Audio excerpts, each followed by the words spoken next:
AR တိုင်းဒေသကြီးရဲ့အချက်ချာကြပြီးသမိုင်းအစဉ်အလာကြီးမားတဲ့ဟင်္သာတမြို့အကြောင်းကိုစုံစုံလင်လင်ဖော်ပြပေးလိုက်ပါတယ်။ဟင်္သာတမြို့ဟာ AR မြစ်ရဲ့အနောက်ဘက်ကမ်းမှာတည်ရှိပြီးစံစပါးအဓိကထွက်ရှိရာမြို့တော်တစ်ခုလည်းဖြစ်ပါတယ်။ကုန်သွယ်ရေးနဲ့တည်ယူပို့ဆောင်ရေးမှာလည်းမြစ်ကြောင်းရောကုန်းကြောင်းပါအရေးပါတဲ့မြို့တစ်မြို့ဖြစ်ပါတယ်။ဟင်္သာတမြို့ရှိထင်ရှားသောနေရာ၄နေရာ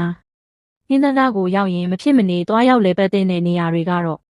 လက်တီဒီပနီကျောင်းတိုက်နဲ့သမိုင်းဝင်စီတီတော်များကဘာကျော်လက်တီဆရာတော်ဖျားကြီးတည်င်းသုံးခဲ့တဲ့နေရာဖြစ်ပြီးတရားဓမ္မလေးလာသူတွေအတွက်အလွန်ကြီးညိုပွဲကောင်းတဲ့နေရာဖြစ်ပါတယ်။မဟာတုလဝေယံငါးထပ်ကြီးဖျားဟင်္သာတမြို့ရဲ့အထင်ကရရုပ်ပွားတော်ကြီးဖြစ်ပြီးကြီးမားထည်ဝါမှုကြောင့်ဖျားဘူးဧည့်သည်များဖြင့်အမြဲစီကားနေတတ်ပါတယ်။မန်ကြီးပင်စုဖျားဦးပါရရုပ်ပွားတော်ဒေသခံတွေကြားမှာအလွန်တကိုးကြီးတယ်လို့ယုံကြည်ကြတဲ့ဖျားဖြစ်ပြီးထူးခြားတဲ့သမိုင်းကြောင်းတွေရှိပါတယ်။ AR မြစ်ကမ်းနားတာပေါင်း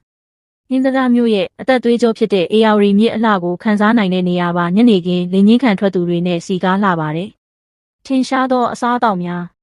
ဟင်္သာတမြို့ဟာအစားအသောက်ကောင်းပြီးဈေးနှုန်းချိုသာတာကြောင့်လူသိများပါတယ်။ဟင်္သာတမုံဟင်းခါဟာတခြားဒေသတွေနဲ့မတူဘဲအနှစ်ရည်အနှဲငယ်ပြစ်လေးနဲ့အရသာပိုခဲပါတယ်။အထူးသဖြင့်ငါးဖယ်ပြားလေးတွေနဲ့တွဲဖက်စားရတာအရန်နာမည်ကြီးပါတယ်။နှစ်အကျော်အလော AR တိုင်းသားပြီးလက်ဖက်တုပ်ကိုစုံစုံလင်လင်တုပ်စားတတ်ကြပြီးညနေခင်းအကျော်ဆိုင်တွေကလည်းဟင်္သာတရဲ့အလှတစ်ခုပါပဲဟင်္သာတမြို့မှာဟင်္သာတထွန်းရင်ဟင်္သာတအောင်တင်ဝင်းတို့လိုနိုင်ငံကျော်အဆိုတော်များပေါ်ထွန်းခဲ့ရာနေရာတစ်ခုလည်းဖြစ်ပါတယ်